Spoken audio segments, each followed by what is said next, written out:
दोस्तों स्वागत है आपका हमारे चैनल ब्राइट फैक्ट्स में, जहां हम देश और दुनिया भर की सबसे बड़ी खबरें सबसे पहले आपको लाकर देते हैं। लॉकडाउन 5 या कह सकते हैं अनलॉक फेज 1 में बहुत सारी रियायतें दी जा रही हैं। इन रियायतों के साथ देश भर में बदलाव देखने को मिल रहे हैं। गाड़ियां सड़कों पर वापस आ चुकी हैं और लोग अपने अपने दफ्तरों की ओर बढ़ गए हैं। ऐसे में चीनी बीमारी के संक्रमण का खतरा और ज्यादा बढ़ चुका है। अनलॉक फेज 1 में आपको किन किन चीजों को ध्यान रखने की जरूरत है और किस तरह की छूट आपको देखने को मिलेगी, सभी जानकारी हम आपको आज के वीडियो में देने वाले हैं, इसलिए वीडियो को अंत तक जरूर देखें।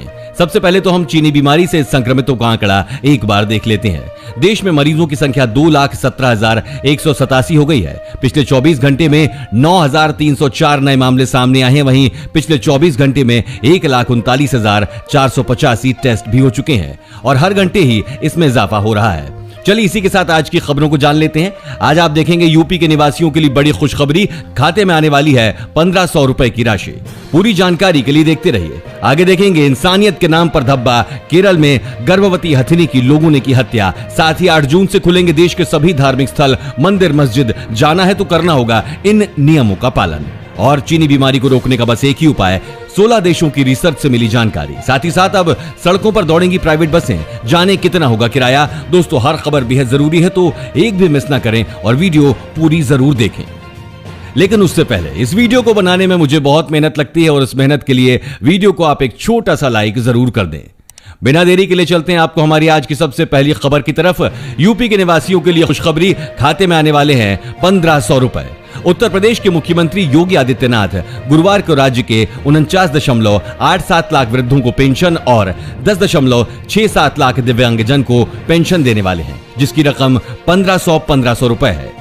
वो आज इस रकम को उनके खाते में सीधे ट्रांसफर करेंगे। इस पेंशन में 1000 रुपए प्रधानमंत्री गरीब कल्याण योजना के तहत मिलेंगे और अन्य 500 रुपए की रकम मासिक पेंशन की होगी। वहीं यूपी सरकार ने हाल ही में लगभग 4 करोड़ घरों का सर्वे किया था। बता दें कि चीनी बीमारी से लड़ने में मुख्यमंत्री योगी आदित्यनाथ काफी सतर्कता दिखा रही है। मुख्यमंत्री ने महामारी से लड़ने के लिए स्वास्थ्य विभाग को अपना सरकारी प्लेन तक सौंप दिया है, ताकि विभाग महामारी से लड़ने के लिए गोवा से कुछ महत्वपूर्ण मशीनों को ला सके, जिनकी राज्य को बहुत जरूरत है। इंसानियत के नाम पर धब्बा, केरल में गर्भवती हथिनी की लोगों ने की हत्या। दोस्तों कभी कभी तो ऐसा लगता है कि चीनी बीमारी से डरने से ज्यादा हमें एक दूसरे से डरना चाहिए। अगर आपने ये किस्सा ना सुना हो तो इस खबर को ध्यान से सुन लीजिए। केरल के मल्लपुरम से इंसानियत को झकझोर देने वाली तस्वीर सामने आई है। यहाँ एक गर्भवती मादा हथिनी खाने की तलाश में जंगल के पास वाले गांव पहुंच गई, लेकिन वहां कुछ शरारती लोगों ने अनानास में पटाखे भरकर हथिनी को खिला दिए, जिससे उसका मुंह और जबड़ा बुरी तरह से जख्मी हो गए। वन विभाग के एक अधिकारी के मुताबिक विस्फोट से उसके दांत भी टूट गए थे। इसके बाद भी मादा हथिनी ने गांव में किसी को नुकसान नहीं पहुंचाया और वो वेलियार नदी पहुंच गई, जहां 3 दिन तक पानी में मुंह डाले खड़ी रही। बाद में उसकी और गर्भ में पल रहे बच्चे की मौत हो गई। इस मामले की जांच के आदेश दे दिए गए हैं। जिन लोगों ने अनानास में विस्फोटक रखकर हाथी को खिलाया था, उन्हें पकड़ने की कोशिश तेज कर दी गई है। आप हमें बस ये बताइए दोस्तों कि जानवरों के साथ क्या इस तरह का बर्ताव लाजमी है? अगर वो बोल नहीं सकते तो इसका मतलब उनके साथ आप कुछ भी करेंगे? इस बारे में आपके क्या विचार हैं, कमेंट में हमें जरूर लिखकर बताइए। 8 जून से खुलेंगे देश के सभी धार्मिक स्थल, मंदिर, मस्जिद। जाना है तो करना होगा इन नियमों का पालन। केंद्र सरकार ने महामारी के बीच 1 जून से लॉकडाउन में धार्मिक स्थलों को खोलने की कुछ शर्तों के साथ इजाजत दे दी है। धार्मिक स्थलों को खोले जाने के फैसले का साधु संतों और मुस्लिम धर्मगुरुओं ने स्वागत किया है। अखिल भारतीय अखाड़ा परिषद के महंत नरेंद्र गिरी ने कहा है कि संक्रमण को फैलने से रोकने के लिए जनता कर्फ्यू के दिन 22 मार्च से ही सभी धार्मिक स्थल श्रद्धालुओं के लिए बंद कर दिए गए थे। अब केंद्र सरकार गाइडलाइन के साथ 8 जून से सभी धार्मिक स्थलों को खोलने की अनुमति दे रही है। इसका सभी संत महात्मा स्वागत करते हैं। सरकार ने श्रद्धालुओं के हैंड वॉश और उन्हें सैनिटाइज करने की व्यवस्था करने के लिए कहा है। दूरी बनाकर ही लोग मंदिर या मस्जिद में प्रवेश करेंगे। साथ ही मंदिर में भगवान को नहीं छूना है, दूर से ही लोग प्रणाम करेंगे। पूजा करते हुए 6 गज की दूरी का पालन करेंगे। मंदिर में पूजा करते समय कोई भी लोगों से हाथ नहीं मिलाएंगे।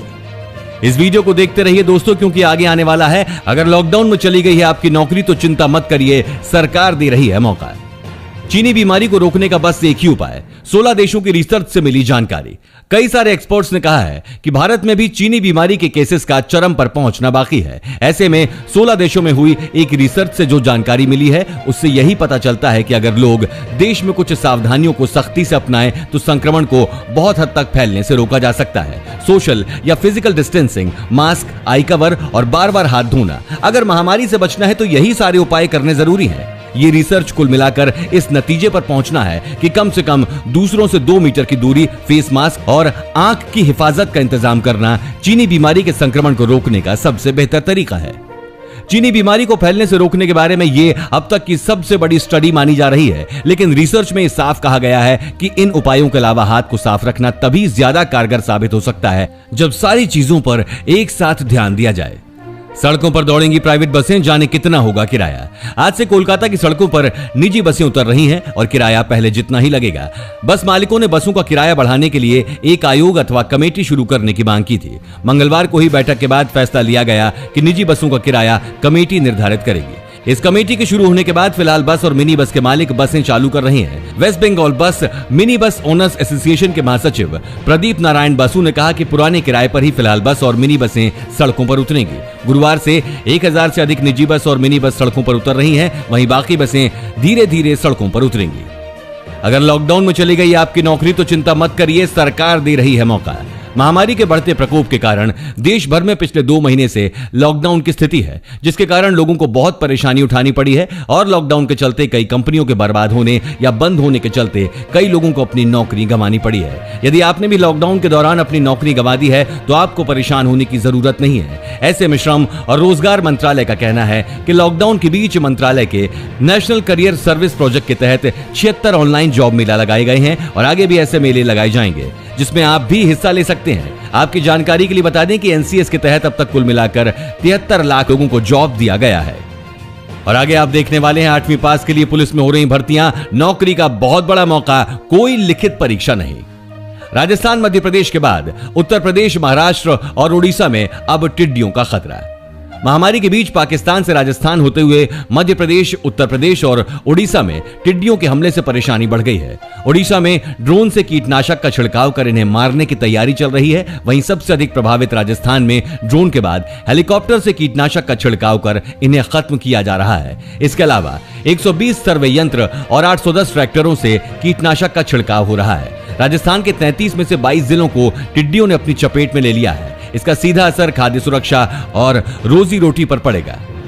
हालात बुरे हैं और ऐसे में प्रदेश सरकारें हर मुमकिन कोशिश से टिड्डियों को मारने में लगी हैं, वरना ये कृषि जीवन के लिए घातक साबित हो सकती हैं।